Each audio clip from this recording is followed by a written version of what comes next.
Hello সবাইকে, কেমন আছো? এইবার বাড়ি এসে আমার যেতে ইচ্ছে করছে না।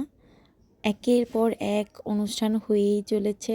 পুজো, বিয়ে, কীর্তন, অন্নপ্রাশন সব কিছু মিলে এত মজায় দিন কাটছে যে ঢাকাতে ফিরে যেতে ইচ্ছে করছে না।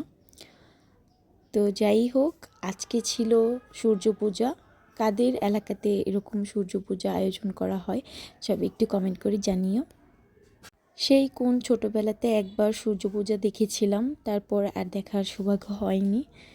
বহু বছর পরে আজকে আবার সূর্য পুজো দেখলাম, তাই ভাবলাম যে তোমাদের সাথেও শেয়ার করি। আমি ফেসবুকে দেখেছি অনেক জায়গাতে সূর্য পূজা হয়, কিন্তু আমাদের এইখানকার মতোই মজা হয় না।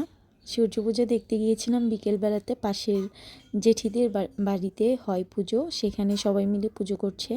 দেখতে গিয়ে আমি সবার সাথে গল্প করছিলাম, ভিডিও ক্লিপ নিচ্ছিলাম।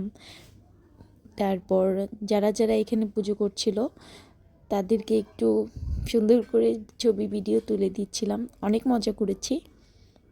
বিকেলবেলা গ্রামে তো এরকমই হয়, একটু আড্ডা, গল্পগুজব।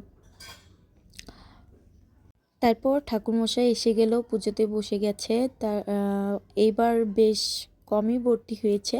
আগে ছোটোবেলায় যখন পুজো দেখতাম তখন দেখতাম পুরো দুয়ার ভরে যেত ভর্তিতে, মানে যারা যারা পুজো করবে অনেক মানুষ হতো।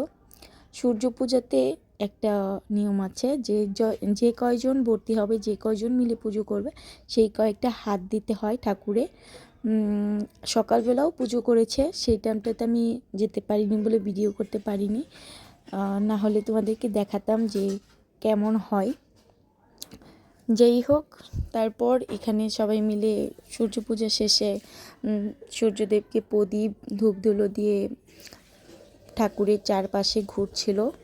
আমার দেখতে বেশ ভালো লাগছিল। ছোটোবেলায় দেখেছিলাম, তেমন বেশি মনে নেই। তারপর পুজো শেষে সবাই এখানে সিঁদুর খেলছিল, সিঁদুর দিয়ে দিয়েছিল। যেন একটা মজার ঘটনা ঘটেছে কালকে। আমিও দাঁড়িয়েছিলাম, বৌদি আমাকে সিঁদুর দিতে এসেছে। সিঁদুর দিয়ে আমার হাতে শাঁখা খুঁজছিল, যে আমিও মানে দিতে দিতে তাদের অভ্যাস হয়ে গেছে যে সেতুতে দিয়ে শাঁখা সিঁদুর খুঁজে শাঁখাতে সিঁদুর পরাতে হয়। আমাকেও সেইভাবে খুঁজছিল, কিন্তু পাইনি। তারপর মামি দিতে এসে মামিও খুঁজেছে, হাতে দিতে এসেছে সিঁদুর শাঁখাতে, কিন্তু শাঁখা পাইনি। তারপর সবাই মিলে এটা নিয়ে অনেক হাসাহাসি করলো।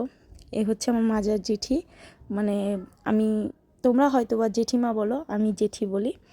সবাইকে একটু একটু করে ভিডিওতে আনার চেষ্টা করেছি, সবাই লজ্জা পায়। তারপরেও যতটুকু চেষ্টা করেছি এসেছে। সব শেষে প্রসাদ বিতরণ করা হচ্ছে। আমি প্রসাদের মধ্যে আলা চালটা ভালো খাই, আলা চাল খেয়েছি। তারপর এখানে অনেক ধরনের প্রসাদ ছিল, মালপোয়া, পিঠা টিঠা সবই ছিল। আমার একটা মালপোয়া ছিল, মালপোয়া খেতে খুব ভালো লাগে আমার।